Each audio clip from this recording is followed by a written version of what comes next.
Welcome, everybody. My name is Taylor Riley. I'm here with Ira Ashton. We're going to be starting our construction webinar in just a couple minutes. We'll give another 60 to 90 seconds for some people to come in. We'll go through a little bit of housekeeping right now. There's a section that you should be able to see on your screen where you can be able to ask questions. We would love for you to load your questions so that we can be able to address them.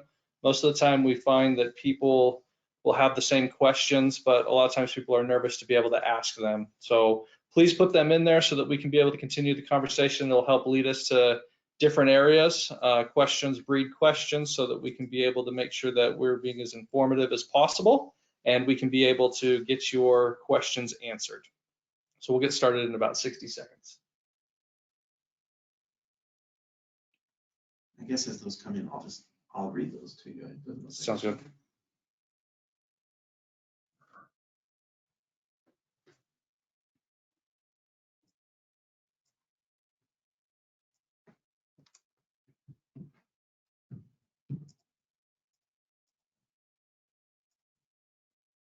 Real quickly, while we're waiting for some people, you'll be able to see on slide one, you'll see our beautiful faces over on the left-hand side. My name is Taylor Riley. I'm with UFirst Credit Union. Made a little slip up there. And I've been with the credit union for 8 years. I have been a mortgage consultant here at the credit union for 8 years, but I've been working with credit unions for the past 18 years. You'll see our contact information on the screen. I am available from 7 a.m. to 11 p.m. 7 days a week. I try and be as accessible for people as possible. You'll see that I got my email address and my office phone number there. I also give people my cell phone number so that they can be able to reach me via text and via phone calls as well. I really just want to be as accessible as possible for people to be able to answer their questions. I know a lot of times people are having conversations or have questions outside of business hours. And if you could be able to send me a text, that'd be great to be able to get you taken care of on that. Yeah, so my name's Ira Ashton. I bank with UFirst Credit Union, been a member for my whole life, basically. And I am a general contractor. I've been in the industry for 23 years. I'm getting old. My face is the one on the right up there, the guy in the vest. My mom always told me how to face for radio. So this is why I'm here. But we do general construction and consulting for all sorts of construction projects, and Taylor asked me to come on in and see if we could answer any of your guys' questions. So my contact information is up there as well. Feel free to shoot me an email, call me, text me. Text is usually best because I'm usually around heavy equipment and I do not hear my phone ring. So yeah, I'm happy to be here. Can you give them a little bit of background where it says the Lawn Guys and how that came about and where that comes from? Yeah, there's a very clear answer with that. So I've been a general contractor forever, but I actually have a landscape company as well.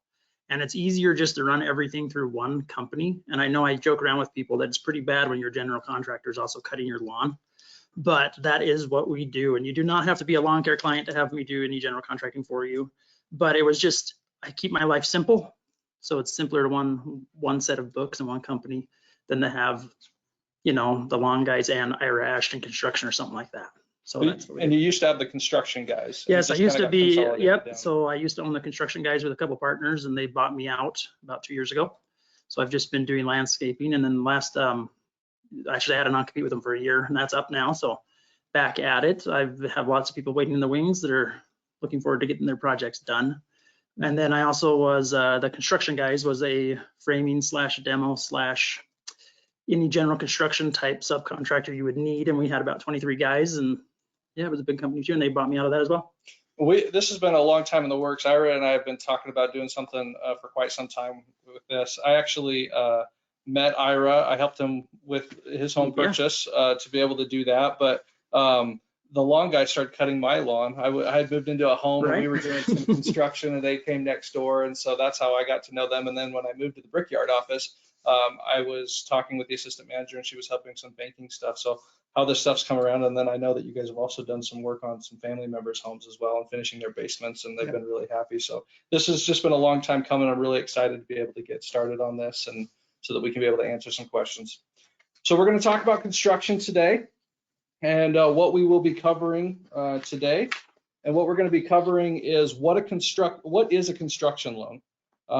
We are going to talk about the difference between a construction loan and a traditional loan. We'll touch base on how they're different and how they can be able to help you. We're also going to be talking about what the value of the construction loan is and how it will be able to help you and your family. Every time I sit down with a member, I want to find the right product for them and their family so they can be able to accomplish their goals. Each situation is unique. Even if two goals are the same, each borrower has different needs and concerns. And so we want to make sure that everybody is comfortable and excited moving forward to achieve their goals. So we'll be able to go through some of this stuff.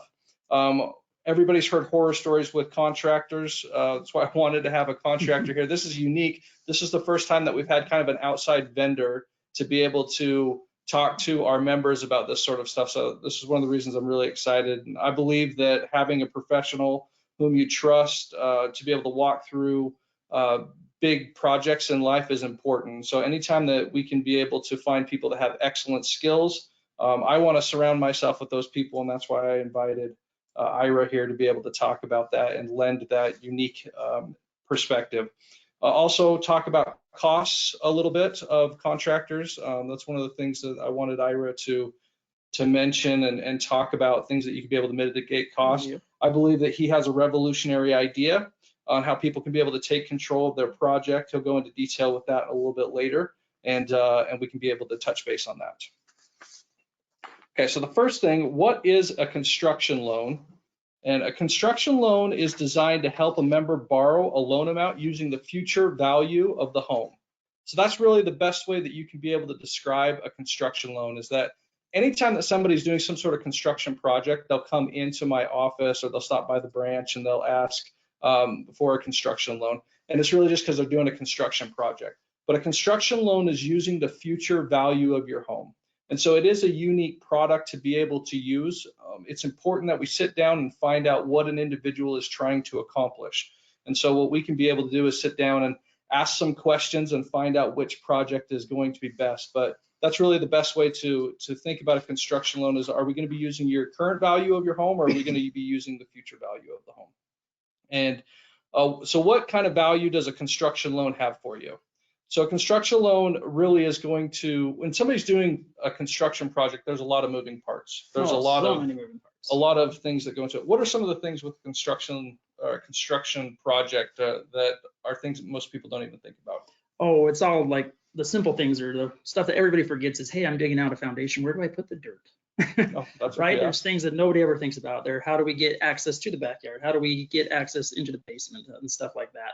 But that's just the little minutia of the day-to-day part of the construction process that actually has to happen to get your project built. Mhm. But then I know there's a ton of stuff when it comes to the loan process as well. Yeah.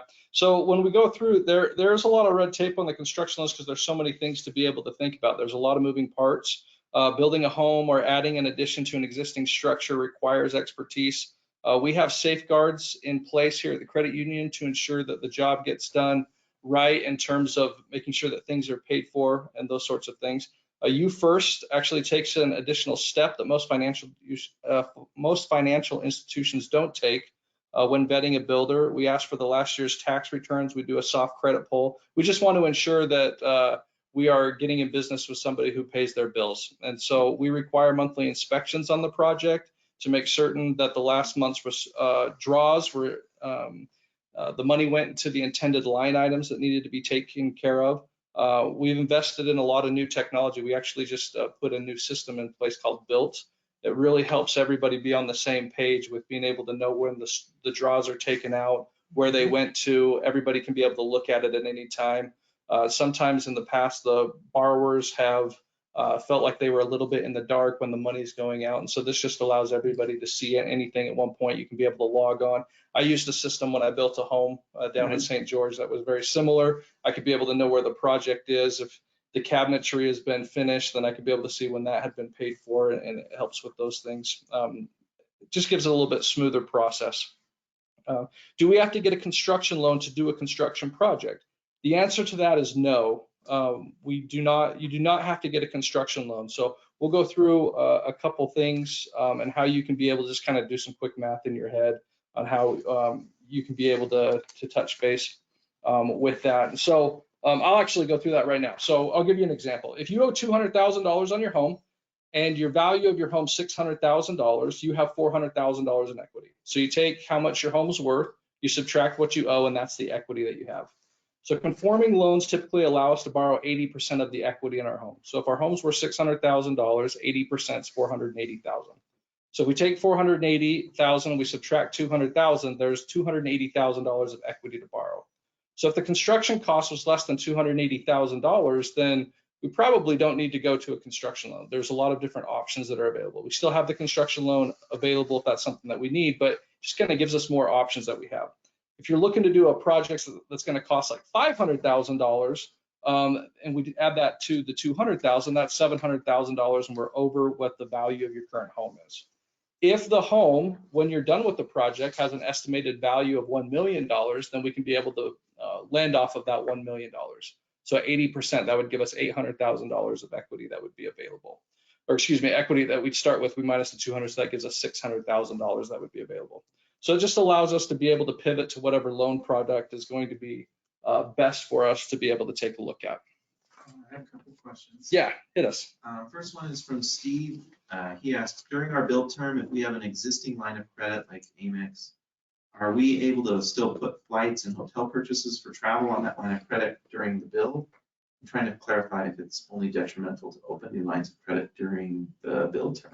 Yeah, anytime that you're doing through a loan process, you do need to be a little bit careful with that. And that's where when we sit down with somebody initially and have a conversation with them, we'll talk about how close they are. We don't expect, especially with a construction aspect, we don't expect people just to put everything on a freeze. So one of the questions that I always ask people is, how do they use their credit cards? How many different credit cards do they use? What's the maximum amount that they would put on their card at any one time? And that's important to be able to have that information so that as long as you're staying within your normal spending of each individual month, then it's not going to be a problem. Where you can be able to get into some issues if you're opening new credit lines, there's new debt that's involved. That sort of stuff can be able to affect your credit. It also could be able to hurt us with our debt to income ratio. We could be able to getting close to being able to qualify. When you're doing a build, 12 months used to be kind of a standard time. 9 months I would hear at times. What do you find I tell the people standard build? anywhere for like an addition year, 6 to 8 months, and then depending on the scope of work, it's easily a year. Okay. And I know new construction right now, I wouldn't even start a project if they weren't planning on a year. Yeah. So when we're seeing that stuff a little bit longer, we're aware of those sorts of things. So we just want to make sure that we're mapping out a good plan from start to finish, so everybody's on the same page. So there isn't anything that pops up halfway through. If there are things that need to change, we understand. Recently, I had somebody going through a loan process where they wanted to trade a car in. They didn't anticipate that the car would get to the dealership because they were buying a new car. We were in the middle of our process, so we had to go through, and we got our loan done a little bit faster than we needed to, and that was just something that popped up.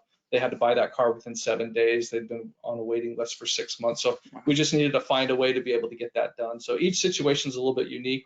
If you just let us know what's going on, we can be able to make that work. Andrea has a question for Ira. She asks, what are some red flags to watch out for when looking for a contractor? So the nice thing about the UFirst Credit Union Build program is it kind of protects you there. So if you call up Taylor and he gives you a qualified contractor, that's really a good starting point if you're doing home equity or HELOC or construction loan or anything like that. But usually I tell people common sense, listen to your gut, and if it seems too good to be true, it's too good to be true. So I know people can call me, and usually over the phone I can give them an 80% accurate like ballpark number, and I always warn them, if you have somebody that beats me by 50%, run away. If they come in close, then they're probably realistic and they know what they're talking about. So it's kind of having that whole reference, like, and that kind of gets me into the next thing when we'll talk about in a minute about how construction consultation can help with that process. Any other questions that we have?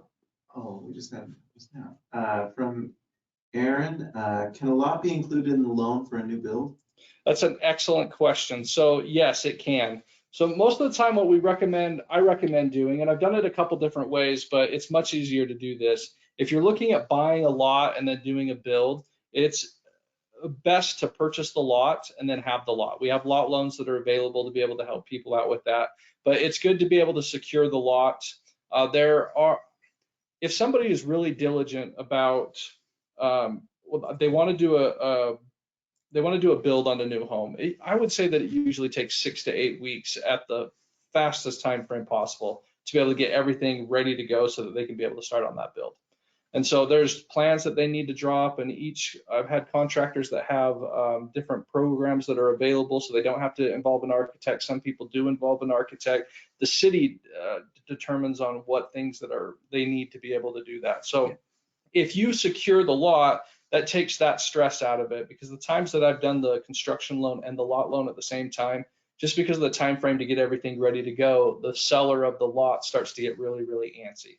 And without fail, somebody else comes up and makes a offer on that lot, and then we're getting into a little bit of an issue there. So if they can be able to secure the lot, our lot loan terms are really, really good. They're very competitive with the marketplace. In some ways, they're better than anything that I see out there. And then they can be able to have that lot secured. They can be able to know what they need to do with it. They can start to get their contractor in place, start to get their building permits in place. That's a 4-month process right there. Yeah, easily. So we'll talk about that real quickly, about the permit process and the different cities, not specifically. So the process starts by, if you're doing a new home, you got to find a place to build it. A lot of homes around here are being purchased, torn down, and then we're putting new homes up.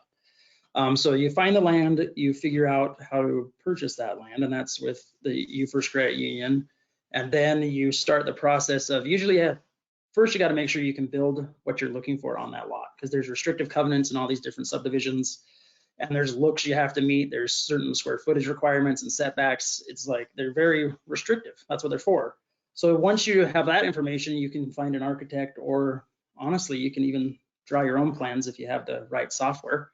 As long as you eventually, once your plans have to get engineered, that's what the city wants to see, is that you have a good set of plans, that they were engineered for the certain snow loads and stuff like that, and that it will be a safe building and it meets those restrictive covenants. And then you submit your plans to the city, and it used to take, like 2 years ago, it's taken 6 months to get your plans back, but now I think cities are about 3 to 4 months on new construction. And they will usually mark on your plans, and there'll be a couple of revisions to make sure everything is, all the I's are dotted and the T's are crossed, to make sure they are comfortable with what you're going to build, and then you can start the build. And then the build takes a whole year. And then I know, can't they lock up the land, and then when it's all said and done, the build's done, they consolidate it all into one loan? Yeah, they will do that at the construction process. So when you do a construction loan, whether it's you're doing a new build with a piece of land, or you're doing it on your primary residence, your current loan is going to get paid off, and it's going to become part of the construction loan.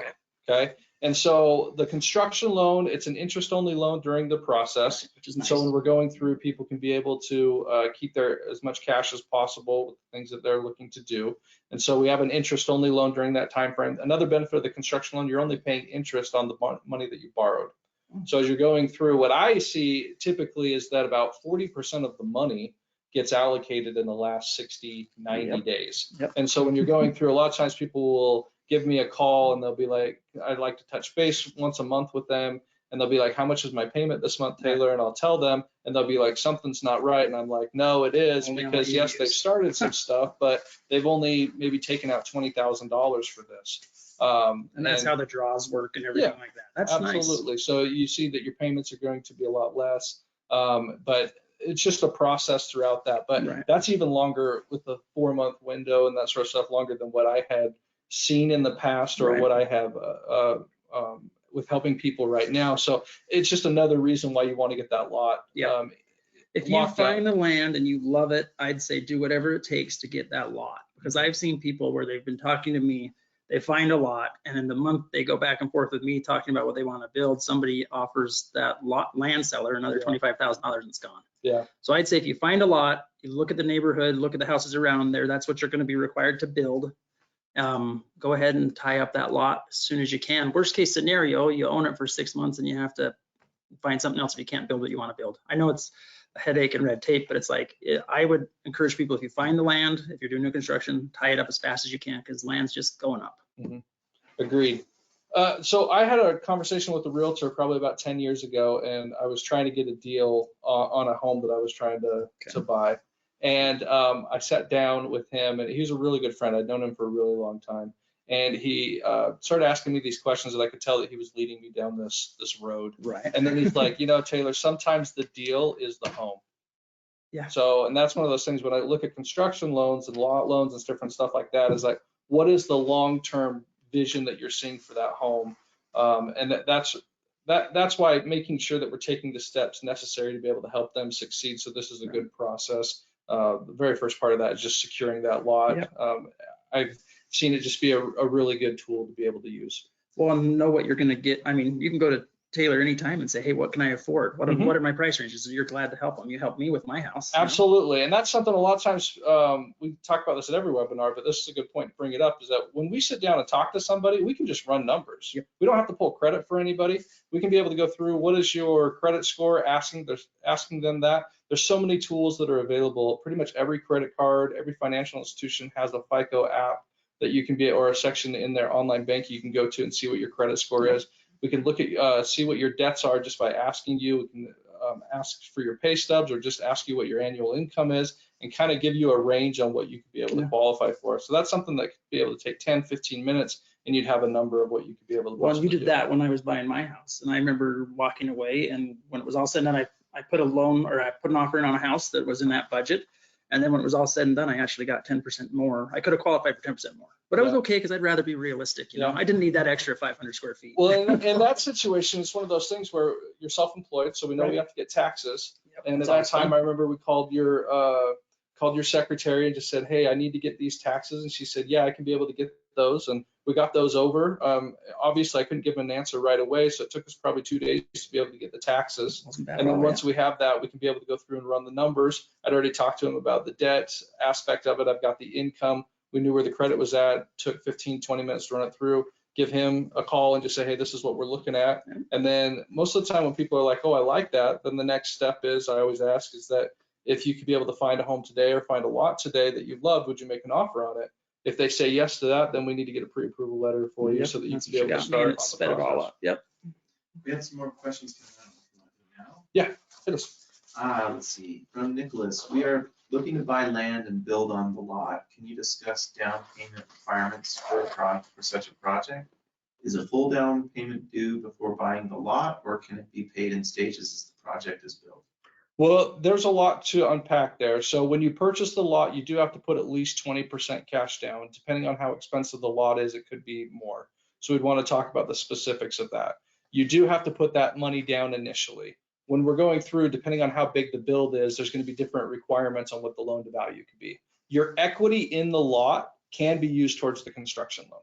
So when you put that money towards the lot, if it's enough and you don't need to put any additional money down, we can be able to do that. And that could be the steps that I'm thinking about, what he's asking. So it's not that you have to have all of the money down on the lot initially. You can be able to do it in incremental steps. And that just becomes a source of equity, right? Correct.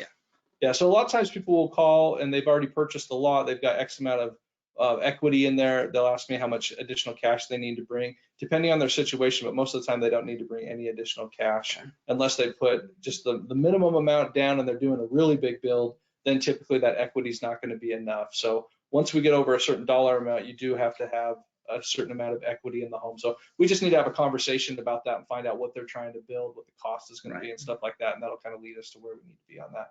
But that's something you could be able to give me a call. You say, Nicholas? Yeah. He'd give me a call and we could be able to talk about that and the specifics of how much the lot is and what he's looking to build and what the steps are going to be for that. And then when you're talking about the construction process too, and I don't know if he was or not, or if he's just talking about the land, it's depending on your lender, they kind of set the terms of when you pay out throughout the process. It's called a draw system. Basically, a draw is when I submit an invoice to you, you take it to your lender and say, hey, this is what they're asking for. If it meets the requirements, they'll send an inspector out usually, and then they'll pay you and you pay me, and then I pay the subcontractors and everyone's happy and we just keep moving. So I tell people it's usually, once you have the land, so let's set the land aside, but when you start your project, it's usually a 30, 30, 30, 10 payment.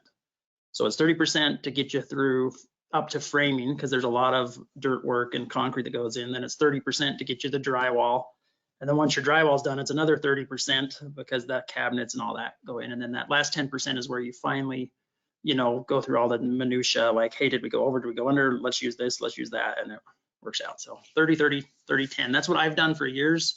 I think the days of 50% up front are kind of a red flag to me. Like if a contractor's asking for 50% up front, they're a little old school, and those are usually the guys in my experience that kind of run away with your money. But and the new system that we have just really allows for all of that stuff. So when they do the draws, they do them directly to the financial institution. It cuts that cuts the borrower out of it, but the borrower doesn't really have to worry about it as much. They can just log on and see what's going on, because you'll agree to a cost breakdown prior to.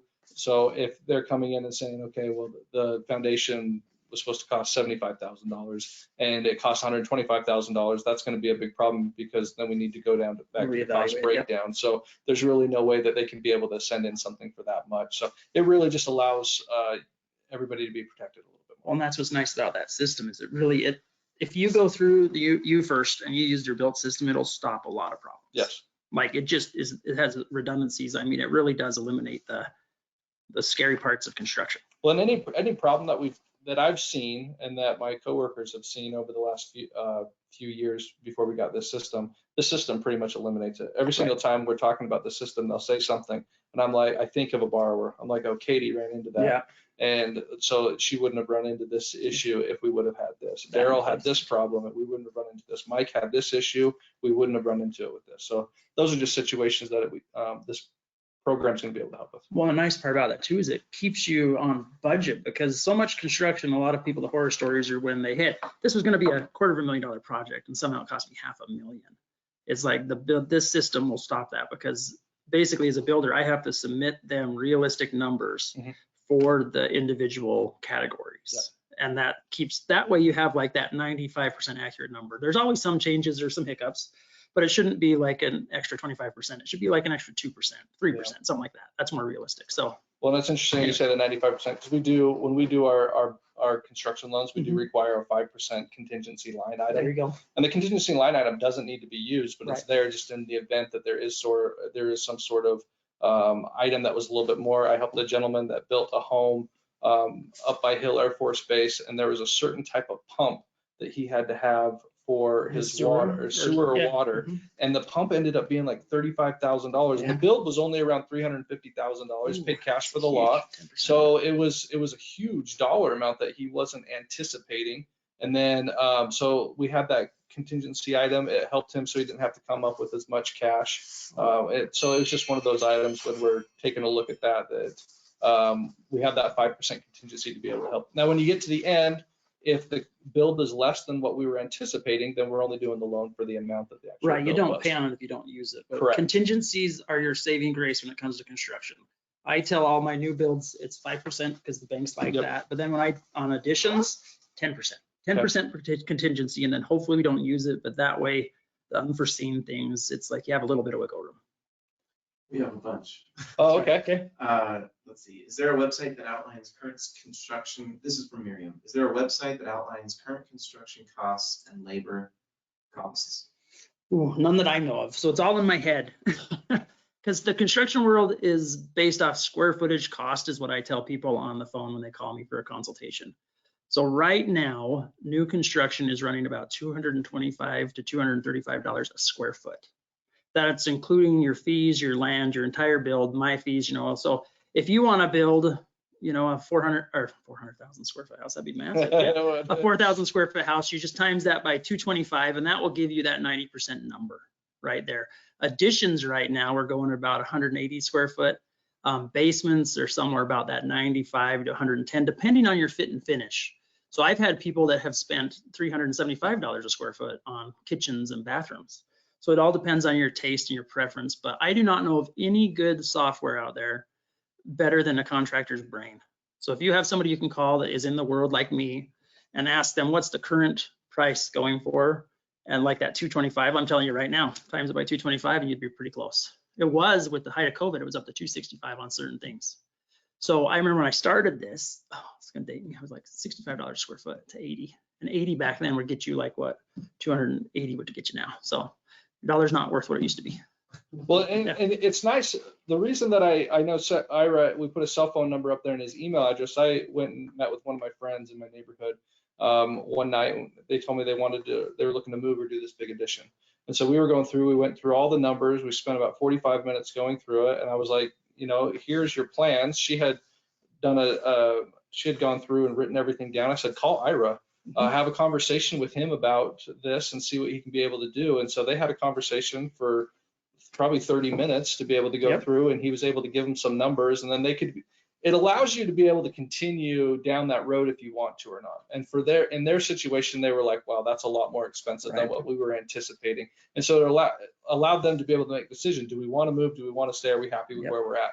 Or if the number would have been a little bit more of what they were thinking, then they could be able to take the next step. Okay, do we want to do this? What are the steps that we need to take? That's where it's nice to be able to talk to a professional to be able to give you those answers right away. You're not going to bother us if you give us a call. This is what we do. Yeah. If we can be able to help you out and get that business for you, that would be great. If we can't, then at least we're giving you the information that you need so that you can be able to do what's best for you and your family. Well, and I'm the kind of guy that I'd rather tell you the numbers up front, because if we're going to go work together, we're going to talk about numbers eventually. So why not get that sticker shock over with? I know a lot of contractors that, hem and haw around the whole number thing. And that's kind of a sign of like someone that honestly, they're not secure with their own numbers. They don't know the market well enough that they can give you a general 90% cost right then and there. So I'd rather have somebody call me and blow their mind with a price, but be realistic about it than have them start a project they can't finish. Yeah. Because that's one of the tragedies of a lot of construction projects, are people go with the contractor that didn't have good numbers. Now there's a lot of great contractors out there. I know more good ones than bad ones, but they start the project and then they realize, hey, he bid it at, 200 a square foot and it was really 205. That extra 5 adds up. And sometimes that's the difference between finishing your project and not. So starting out with realistic numbers is very, very important. And again, the built system helps with that. I mean, if you're doing a home equity line, you can only borrow 80%, right? The home equity lines can be able to go up possibly to 90%, but they cap on dollar amount. Okay. So that's where, when we're looking at what the project is, we need to find the loan product that's going to fit best for you and your situation. Well, and I've had some people call me where they've talked to Taylor and they're like, hey, Taylor says we can qualify for X and we want to do an addition. How big of an addition can we do? And usually over the phone, I can say, hey, you're looking, 1,600 square foot addition. Just make sure it's okay with the city. Just call the city tomorrow, see what you can do, see what they are. And then if that sounds good, give me a call and we can go from there. Yeah. Because it's really, I always tell people, if you like your neighbors, remodel and add on. If you don't, move. Because it's simpler to move than buy new neighbors, right? Well, it's easier to buy new neighbors. But anyways, so the whole point is start out with realistic numbers. Give us a few phone calls. That's what we do, because we'd rather start you out on the right foot to have you get your project complete in a timely and efficient manner. Yeah. And I have somebody that I'm helping right now that they're looking at doing a $200,000 add-on to their home. And they're thinking it's going to be more in that 160, 170 range, but they're thinking too. That's what we're initially looking at. We're not doing a construction loan for them because their homes were $750,000. They only owed about $150,000 on that one. So we're just doing a equity product for them to be able to pull money out, doing a fixed rate product for them. They qualify for both, and so that's what we were able to do. So we were able to get away from the construction loan right away, and the red tape with that. They'll have the cash so that they can be able to go through. They can dictate it to very smart people that are capable of this, so they can be able to go through and do that. We just need to find which product is going to be best for them. They're getting their bids that they need right now. We're getting the loan in place so they can get started right away. Well, that's perfect, and that's what's nice about Taylor. He can help you out with your options. That's what he did when I bought my house. He let me know options that I didn't even think about, and I'm in this world. And it was nice to have somebody that's your advocate that helps you start off on the right foot. But I also know that there's no point in dreaming bigger than you can afford. So again, start out realistic. But yeah. Agreed. Steve asks, can you explain how it works to take the down payment for a construction loan out of our land? We need a $500K loan for our build, and we want to use the future value of that house on our land to extract the down payment for the project instead of using cash. Yeah, so let's say that you bought a lot and it's $200,000. So I guess we already own the land. Okay. So if you own the land outright, let's say it's worth $200,000. Okay, so that's $200,000 of equity that you have there. If you're doing a $1 million, the total project's going to cost $1 million. Okay. So when we're over a conforming loan limit, we can do 80% loan to value. So if he has $200,000 of equity in that lot, he's doing a $1 million build. When we're going through, there's the 20% that's there. So when we go through, we use the equity in that to put into the math project or into the math calculation on how much is available for them to be able to build. So the equity that they have in the lot gets transferred over to the new loan. That's the best way to be able to. So, but to start the process, it's basically, if you have the land locked up, from what I see in my side of it is, you have the land, you come to me, we talk about plans. I put you in touch with an architect. That architect draws you plans, and usually this is before you go into the bank, or at least before you start talking actual numbers. You get those plans, and then you go into your bank and say, this is what we want to build. Mhm. And they say, oh, well, we'll send it to our people, and they'll do a value, and Mhm. they'll say, oh yeah, your home's worth $1 million when it's done. Yep. We can go ahead and make this loan happen for you. Then you go through all the hoopla of getting your loan and start the whole draw construction process. Yeah, so if you've only got like $40,000 of equity in the lot and you're looking at doing a $1 million build, you're going to need additional cash there because we can only go up to a certain loan to value. So that's where we need to take an individual situation, find out how much equity they have, what their plans are, and what they're looking to build so that we can be able to get the numbers that we need to for them. Kevin asks, what is the appraisal process for determining value of the home, both current and future? They're going to be the same. When they're doing a current appraisal on a home, it's easier for them to be able to find the homes that they can be able to compare that to. If you're doing a tear down or a massive addition to it, that one's going to be a little bit more difficult to be able to find maybe a like item because maybe they're outbuilding that neighborhood or something. And that like happens a lot right now. Yep. But they can be able to step out. So an appraiser wants to be within a half mile. They want to be within a mile and a half, 2 miles, and they'll kind of go through these steps. And they'll need to find homes that fit both in quality, the age of the home, the design of the home, the architecture in terms of the style of the home. They'll go through. It does take longer to be able to do that on a future value home, but sometimes the comps come in and they're really, really good. I've had some where I look at it and I'm like, excellent. There were great comps that they could be able to grab. If you're being very unique, sometimes it's a little bit difficult for them to be able to grab that. An appraisal is going to be a little bit more expensive if you're doing a future value. It takes a little bit more time to be able to get it done, but it's not that much different in terms of what they're looking for to be able to find comparables so they can get an accurate value of the home. And what I see is it totally depends on where you're building. So if you go out to Harriman right now and you want a 4,500 square foot McMansion, it's really easy to find comps because they're all over the place. Now, if you come over to Mill Creek and you want to buy a 1,200 square foot house, you're going to rip down and try to put that same Harriman home on it. They're going to have to take a little bit longer to try to find that value to make sure, hey, the neighborhood will support such a home. The nice thing is we live in Utah. Market is great. It's still great. Home equity is going up. I have so many people call me that have equity that they never thought they'd have. Yep. And and the nice thing is the neighborhoods will support it. Yeah. So I tell people all the time, if like now's the time to do it, because if you want that addition, you want that big family room, your home value is there now, and in 5 years it's just going to be even better. Yep. Like where can you build and know it's nice to be that secure in your investment. So absolutely. Steve asks, what is the expected turnaround time for a construction loan?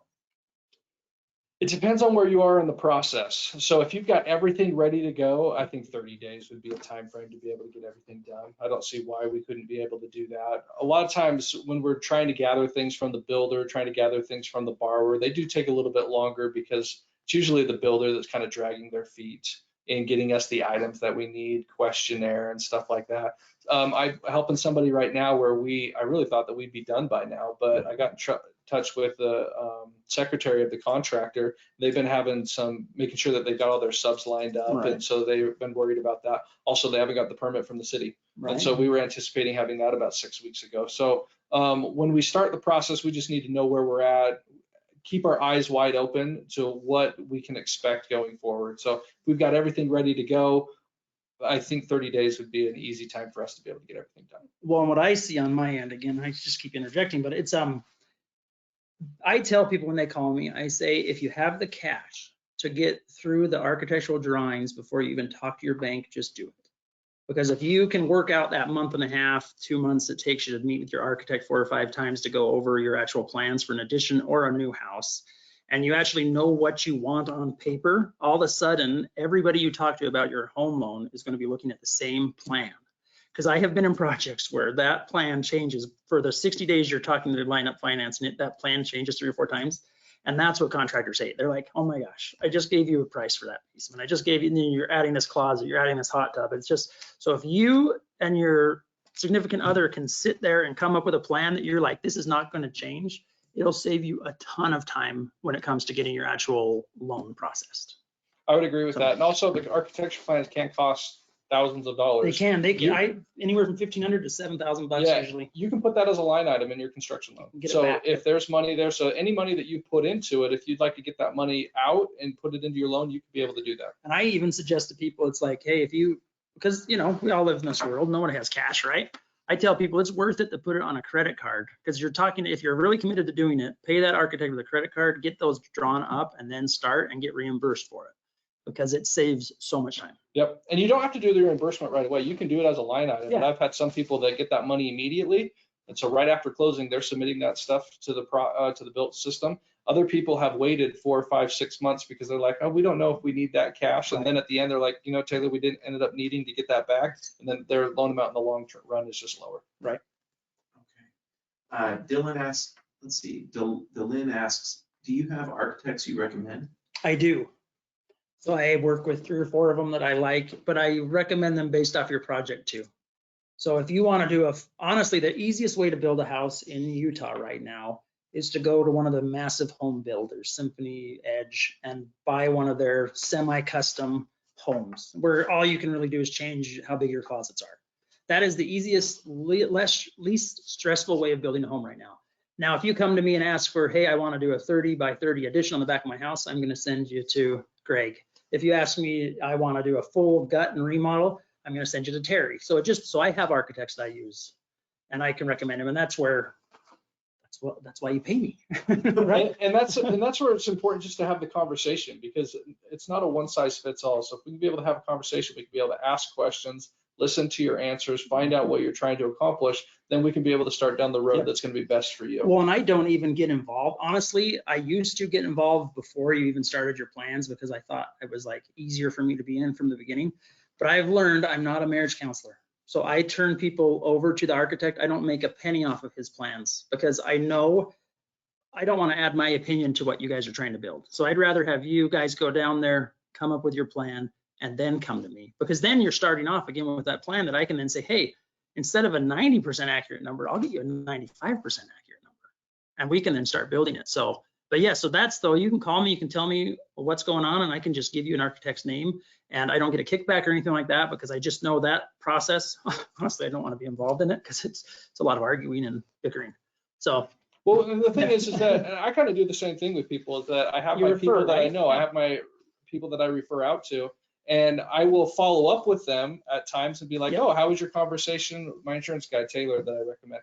How was your conversation with Taylor? I never ask about the specifics of it. I just wonder, like, how did the conversation go? And do you have any follow-up for me? I know Taylor took care of them. He's fantastic, gave them everything that they need. It's more of just a follow-up to see if we need to point them in another direction, or if we need to answer any questions that they have. We all have people that we recommend. The reason we recommend them is because we trust them. We have a history with them. Yeah. Absolutely. We want to make sure that we get them over to a professional that can be able to help them. Yeah.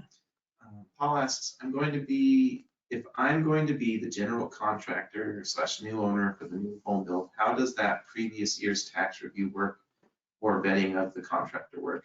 That's a great question. We do allow self-builds. Not a lot of financial institutions, from my experience, allow self-builds. You do have to have a general contractor license, though. So if you want to do a self-build and you don't have a general contractor license, that's going to be a little bit of a problem. If you are doing the self-build and you're a general contractor, you're probably going to be self-employed anyway. And so we'll just get the taxes for you. If that is a side job for you, you're a W-2 employee at a company, we'd get the W-2 information to verify the income, plus we'd get the taxes just to look at it. The whole point of vetting the general contractor is really just to make sure that they're paying their bills. When we're doing a construction loan, there's a lot of risk associated with it. And so we want to make sure that everybody's on the same page with what we're trying to accomplish to be able to get that home done. From my knowledge, being at the credit union, I'm not aware of anybody who's ever skipped out where we had a problem with the contractor aspect of it. And that's got to be because I know, because we do take extra steps at a lot of financial institutions. I'm just waiting for my dual citizenship with Canada. I'm out of here. No, I'm just kidding. But I do, one way you can make sure you've got a good general contractor too is ask them if they do like lien releases. And if they know what those are and they have a process to prove that they've paid the subcontractor, right there, that makes them a step above a normal general contractor. So we do lien releases because it's my way of saying, hey, I'm protecting myself and your property, that I have paid this sub. He can't come back 6 months from now and say I didn't pay him. And a lot of the times that's just part of the whole construction loan process. Yeah. But if you have to get a general contractor, if you're not a general contractor and you want to build it yourself, you've got to go with a different loan. You got to do like the equity out, right? Yeah, it does Get make rid of it the red tape. difficult to be able to do that, and it's possible for you to be able to do that. There'd just be different ways that we could be able to do that. If you don't have a general contractor's license, there's not a way that we could be able to do a construction loan, so we'd have to Right. look at other Because I just options. did an addition for a guy down in Lehigh, and he did the general contract. I consulted on it, and he had enough equity in his house where he was in charge of his own cash. He could have Yeah. got out and bought a boat if he wanted to. Absolutely. And yeah, he was just smart with his money. We still did lien releases for him. And he was able to, but that way he saved the general contractor fee and was able to get his house built. But so you can get creative. And there's an example of when we, if he comes in and he says, I'm looking to do a build for 500,000, he owns his home outright, we can just be able to do a loan and give him the cash to be able to Right. take care of it. Then he can be in charge of that and they can be able to go down that road. So that's where having the conversation with somebody and talking to them and Depends on your finding out equity what position, options really. they Yeah. have, and we can be able to go from there. David asks, is a refinance required for a permanent loan after construction is completed and signed off on? If we're doing the When you close out the construction loan, construction loan, when you convert it to a regular mortgage, right? well, I can answer both of those. So Okay, if you do the construction loan, you are going to refinance that into your long-term loan. The construction loan is not the long-term loan. It's going to be moved into a long-term loan. So that's that aspect. If you have a first mortgage and you do a second mortgage, because let's say it's a project that's like $200,000, you don't have to refinance that into one loan. You would just have a first mortgage and you would have a second mortgage on one The terms property. would stay. Okay. Correct. So it depends on the type of loan that you're doing initially that would require you to do that refinance or not. But they're slick. It's like when you're done with your construction loan, if you've gone through to you first, when you're done, it's just going to be a matter of signing the right documents to convert it. And it's like, it's painless. It's painless for me. So it's got to be painless for the homeowners. And we have one-time closes available and two-time closes, so you can be able to know what your long-term rate is going to be at the start of your project. You can be able to do a two-time close where you do the construction loan and then you lock your long-term loan at that time.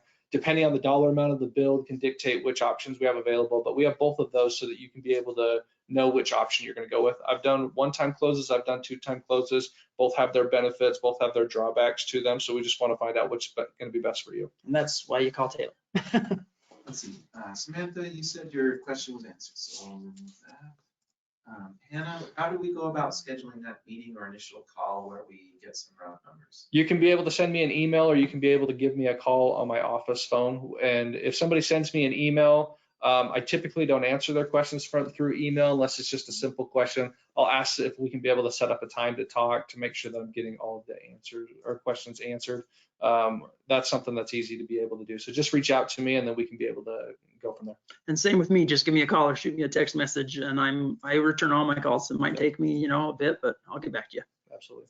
Cat, man, people aren't interested. Do you, Callan, sorry if I said your name wrong. Do you have estimations for garage add-ons or square foot estimates? So that's for me probably. So you're talking about the square footage price. So I would need to have a conversation to say, hey, do you want to finish inside of your garage or do you just want to go to insulation? And it also depends what city you're in because obviously you're going to get a permit to build a garage and some cities require you to go through fire taping, which is through drywall. So there's a few factors there. But yes, if you talk to me and we have a 10-minute conversation, I have no problem giving you rough numbers. No problem. Just give me a call. Corey asks, are these loans available if a homeowner would like to GC a home addition themselves, get general contractor a home addition themselves?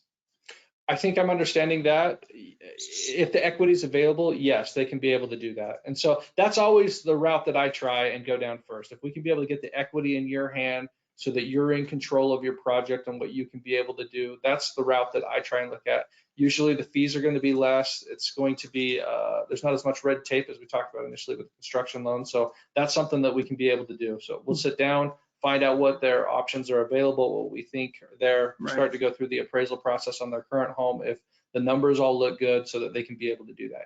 Anything that I can be able to do to help people stay more in control of their project, I think is going to be good. Well, I like working with people that are in charge of their own funds because it just speeds up the process. Absolutely. Because you don't have to submit paperwork and all that. But from what I understand though, for you First Credit Union, if you want to be your own general contractor, you have to have a general contractor's license. If you're doing a construction If it's a loan. construction loan. Okay, Yep, just yep. to be clear. If you're so doing a loan. construction Okay. loan, you got to be under the guise of a general contractor's Right, license. which is you protecting the institution because it's like there's a lot of people that shouldn't be building their own homes. So, Absolutely, you know what I mean? absolutely. I So- talked to a gentleman the other day, and he was talking about doing a self-build, and it all looked good. The thing was, he's like, yeah, but I've got about 80% of the people in my family that can be able to do everything. And I was Right. like, great, these are our guidelines. He called me back the next day, and he said, my dad told me I'm an idiot because while we do know 80%, Right. what we don't know is very, very important. It's a part of it. And so that's where he's like, okay, well, we need to start looking for options. We have a list of people that we've worked with in the past that we have a good relationship with. I always just send people to IRA to be able to have a conversation. If he can't do it, then he can be able to move you over. Yeah, I just I know. want to surround my Yep. people that I trust so that I know if I send you to IRA and he can't get you taken care of, he's got people in Yep, his I pool got that he people to can be send you able to, send. yep.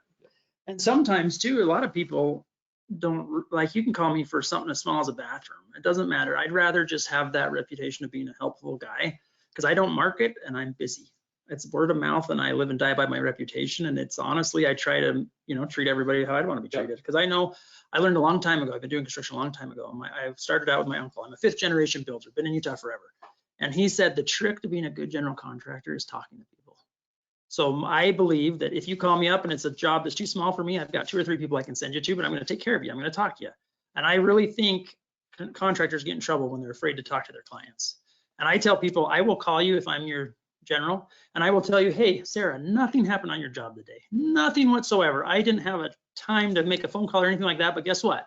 I still know you're there. And tomorrow morning, I'm going to make the first phone call is going to be on your behalf. Because what really frustrates people is when they try to get hold of their contractor and they're behind schedule and they don't pick up their phone. Yeah. That frustrates people so much. So anyways, good communication. I'm here to help, just like Taylor. It's like, we're going to send you to whoever. Have I been calling you Tyler this whole time? No, you haven't. Oh, But that's why I give people my cell phone and I let them know I'm available from 7 to 11, 7 a.m. to 11 p.m. 7 days a week, because if they've got a quick question, just need to reach out to me. I want to be there so that I can just be able shoot to us a get text, there. do something. We'd rather not have you stew on it and get you going down the right direction. Save you some 100%. time.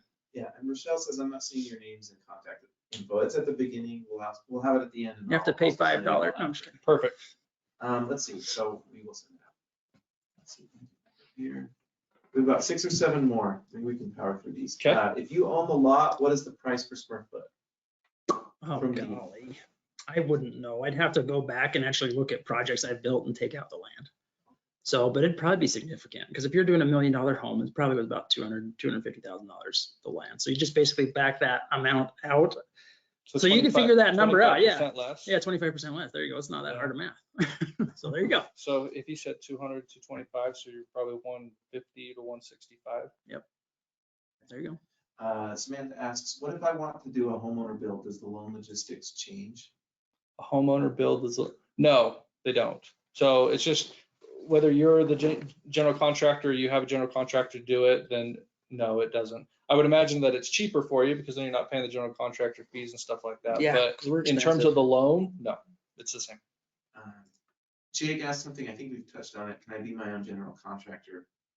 If Yeah, he's got yeah. depends on his loan product. Yeah. Yep. Let's see, Steve asks, what is the typical cost plus for a contractor? For more context, we are building in, let's see, Tollgate Canyon, which is a unique and more challenging area. Okay, so in Tollgate, so most general contractors can charge anywhere from 10% to 35%. That's what they like to market up. When times are good and you can't find a contractor, their rates go up. What I do is honestly, I talk about numbers, so I just charge you 20%. So anything you spend on your project, I am going to mark it up 20%, and that's what I make. So you spend $10,000 on a kitchen, I make $2,000 to manage that. So that's what's nice about if you can do it yourself, you can save yourself that 20 to 35%. And sometimes that allows you to start your project sooner than later because I mean, it's a big fee. I mean, building is a pain and we're worth every penny. But I found that if I just keep my rates good and I don't raise them when times are hard to find good contractors, I stay busy. James, can you go forward 2 slides? I think this is a good time to talk about your consulting. revolutionary Your idea. revolutionary idea. Well, real quickly, when I first heard this, I thought it was fantastic. So I'm really excited for Ira to explain. Yeah, so is this slide the one then? Or is Yeah. this- Okay. So what I have come up with over the last few years is everybody in Utah knows an uncle, a friend, or a neighbor who is a general contractor, because we're an industrious people. We know how to build things and all of that. But the problem is we all feel awkward asking those people for help. So what I have been doing for the last few years is, people that know me, I have been doing construction consulting. So basically you pay me a fee, and it's $950 a month. You get 10 hours of my time via phone call or text messaging or whatever. And I am your reference material. So what people do is they call me up and they say, hey, we've got the plans, and what's the next step? And I say, well, let's get you building out your foundation, the groundwork, all that stuff. So having me in your pocket as a consultant can actually save you the entire contractor fee when you're just paying me a monthly retainer. And then that monthly that savings can actually let people start their project sooner. So what I have found is that people that do this, it always saves them more than it costs them to have me on their speed dial. Because the expectation is, if you call me, it's okay to call me from 7 to 11 because you're paying me to pick up. And even if I'm in a family thing or whatever, I'll walk out, I'll take your call, I'll talk to you for 15 minutes, 20 minutes, whatever it is. And then you know the next steps on your project. Because there's so many times that so many people are capable of managing their own project. I mean, if you don't mind making phone calls and a little bit of confrontation, some awkward conversations, you can be a general contractor. But what a lot of people are lacking is the A to Z. They don't know, hey, this has got to happen first, this is second, this is third. And that's where a lot of people that do these projects, you hear the horror stories of it just got away from them, it cost them more than they thought, is because they, put their cabinets in before their drywall or something like that. I mean, I've heard some really crazy horror stories. So I've found that the construction consultation is a great way to save you money, as long as your loan product will allow you to do it and get your project started sooner. I just had a guy sign up who was doing an addition above his garage, and he was 20,000 short, but by doing the consultation, the consulting fee is he's going to be able to do that project now. So it just made it work. So I think there's a huge need for it, because again, everybody in Utah knows somebody, but it's just awkward asking them for help, because it's, it can take a lot of time to help somebody manage a project. Now, if it's a brother or something like that, go ahead and use them, because that's what they should do for you. But if you want, if you're interested in construction consultation, that's what we offer. And again, I just do $950 a month. You get 10 hours of my time. If you go over 10 hours of my time, it goes to $120 an hour. I offer site visits and all of that. But I think it's a new way of helping people get their basements done, doing additions, stuff like that. Maybe not on new construction, because you have to be a general contractor. I still do that. Don't get me wrong. I'd love to build $1 million house. I'd like to do 4 of them a year at 20%, then I could get that boat I want. But I'm more than willing to help whoever needs it. But I do think I should get paid for my time, right? Yeah. So.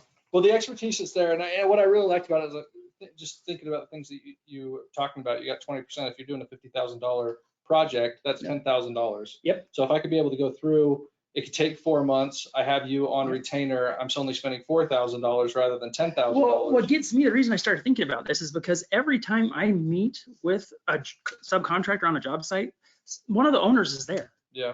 They're already there, they're already walking through there. And when a subcontractor asks, hey, what texture do you want, say on drywall, I don't answer, I turn to the owner and I say, hey, Terry, what do you want? Oh, holy smooth. Okay, there you go. So I'm literally a glorified babysitter. Yeah. You know what I mean? But that's what I noticed. And it's usually the wives are home, because it's like they have a little bit more flexible schedule and they run the job. I rarely ever talk to a husband.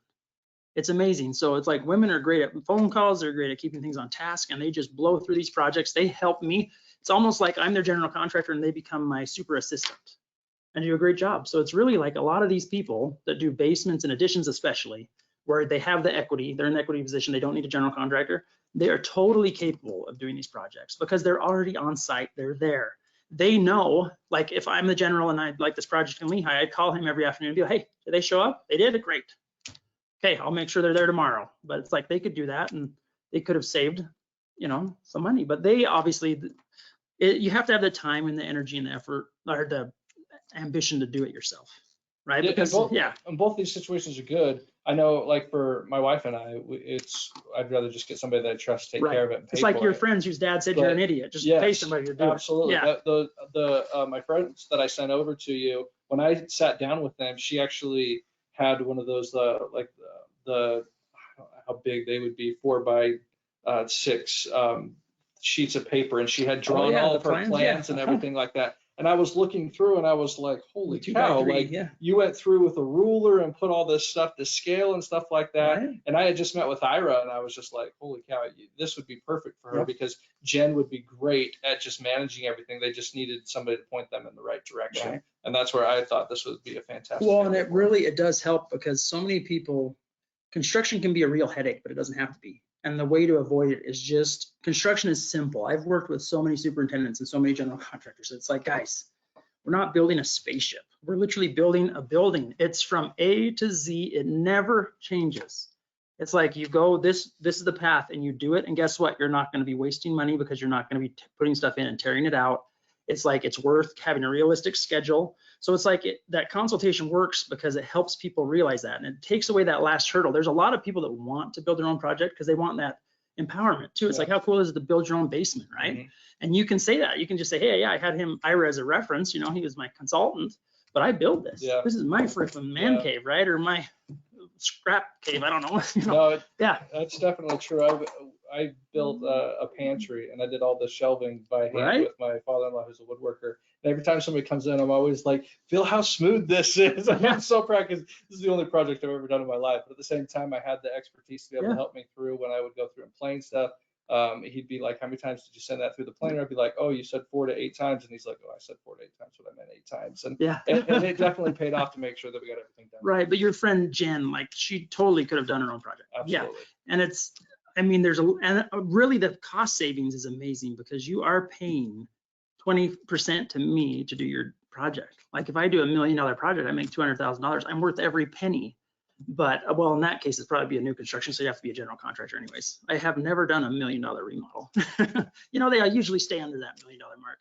But if you're doing an addition, you're in an equity position where you can take out whatever loan Taylor says is best, and you are in charge of your funds. I don't see why you couldn't do a construction consultant and get your project done, unless you absolutely hate making phone calls and a little bit of confrontation. Because what you get with a consultation is you get me, you get my brain, and you get all the people I know. And I am fine recommending these people because, like Taylor said earlier, we know them, we have a history with them. And if I keep them busy, they answer the call, they answer their phones when I call. Because a lot of times right now, subcontractors are so busy that they won't even pick up their phone unless they know you. Yeah. So I have guys where I'm doing these smaller projects, but I leverage a bigger project to get them to show up. But that, again, that is where you can avoid the misery of doing the remodel yourself by having me in your back pocket. And it's not just me. It's like I've got a couple other general contractors that do the consulting for me because, again, I don't want to bite off more than I can chew. I want to be able to pick up and give you guys the time you deserve. I do have a landscape company, the Long Guys, hence the weird name, and that kind of keeps the lights on. Yeah. So it's like I know lots of contractors that have to work because they absolutely need it. But it's like I work because I need it. I'm not independently wealthy. I should have picked my parents better. But I can pick and choose. So, and if I'm not the contractor for you, we can find out usually within that first 10-minute conversation. But I'm not going to leave you hanging. I'm going to recommend somebody else for you. Excellent. So it's always a good first calls to me. Excellent.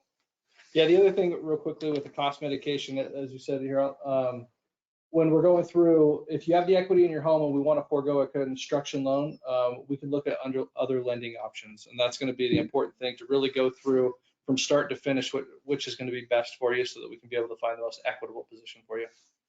Did you want to do the before and after flows? Oh, we just pull those up. Ira can be able to explain. So this was a walkout basement over in the college streets over there, like Browning. And we had a gentleman that wanted to put a mother-in-law apartment in his basement. We got it all cut out for him, that right there is about a $7,500 staircase plus a $1,200 door that you don't see. And then he was he actually ended up needing a sump pump because his water levels were so high, but we helped him through that. And now he's got a mother-in-law apartment that he doesn't rent out, but he's got it, right? The thing that you think about that, you're adding something like that, you got $1,200, $7,500. A lot of times people will call me and be like, I want an investment property, but there's parts of their home that they're not using. these are things that you could be able to sit down, have a conversation with Ira and say, hey, this is what I'm thinking about doing. Is it even possible? Yes, it's possible. This would be the cost. Yep. If I'm spending $80,000 on turning my home into a mother-in-law with the equity, most people have that right now. $80,000 is a heck of a lot cheaper than buying an investment property. It's that's very, there. yeah, and it still gives you that monthly income. Absolutely. I know, and I used to work with Ashton Companies. We did seismic retrofits on apartments, and it was like insane how the whole investment property thing works. So I know a lot about that. So if you want to give me a call, I can talk about that as well. This was a double garage onto an existing garage. We made the doors bigger, and this particular gentleman liked jet boats and trucks. So we did that for him, and then this other one down here is, that's the addition in Lehigh I just finished up. So that project came in, they hired me as a general contractor, and we gave them that 95% number to start because they had their plans. I actually helped them get their plans, and they converted from consultation to general contractor, which we can do. Like if you just want somebody to help you get through that, and then if you don't feel like you can do it yourself, you can call me. That budget, that came in under budget because we did cost plus contracting at 20%. I think they came in, what was it, like 17% under budget. And that allowed them to reside their entire house instead of the addition. So, the nice thing about cost plus, if you do cost plus construction, you need to go with a contractor that isn't afraid to show you receipts. So we use programs that you can see everything that's spent and everything that's getting marked up. So it's pretty cut and dry. But yeah, so we do anything from we do anything. Basements to brand new houses to additions. I don't do sheds. I do greenhouses randomly because my wife loves them.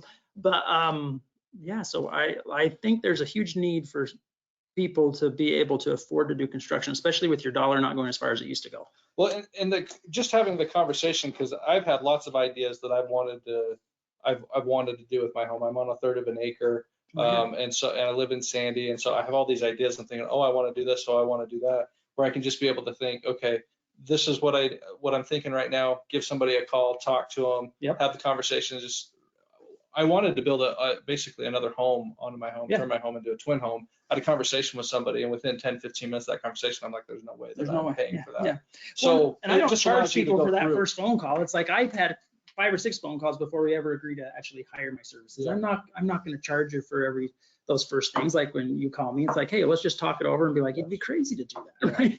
And I have no problem telling people that because there's so many contractors out there. Some of the horror stories they are so desperate for work.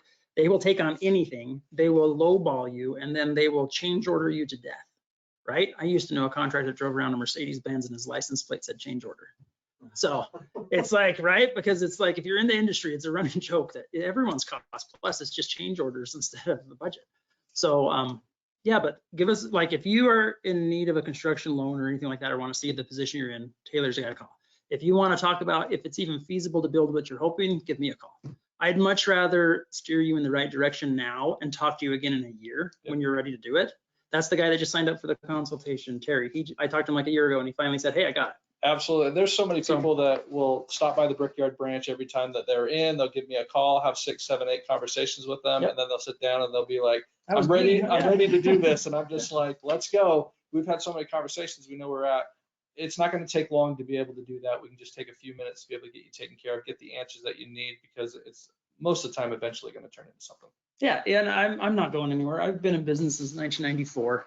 I mean, I live and die by my reputation. And if we end up making a deal, I'll make sure it gets built for you.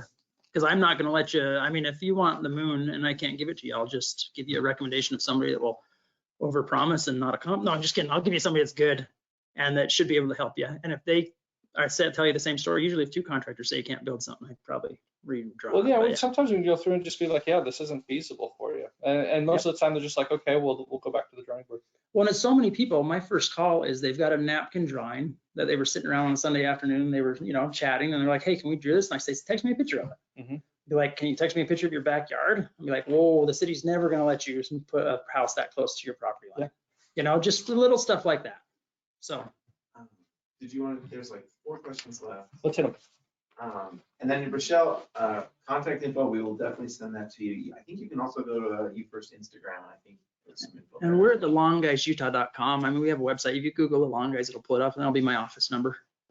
And if we're good about returning calls. We're always out in the shop or doing something, so we're not the best at picking up the phone, but we're good at returning calls. Rochelle, when you signed up, you gave us our phone number. When I get back to my office today, I'll reach out to you.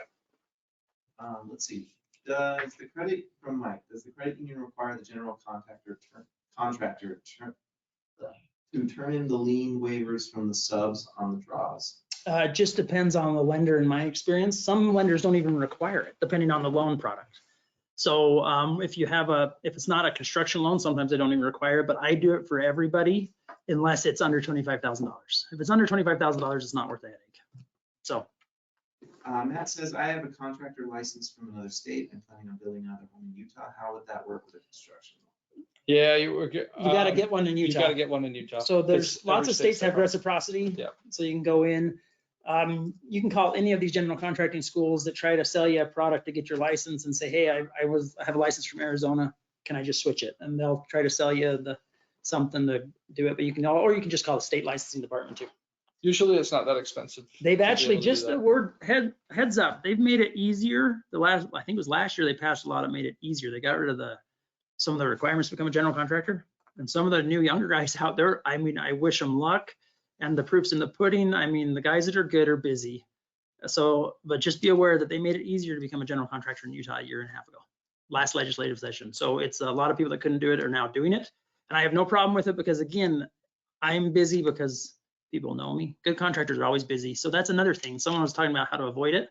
It's if your contractor can start your job next week, he might not be that busy, or he's really picky.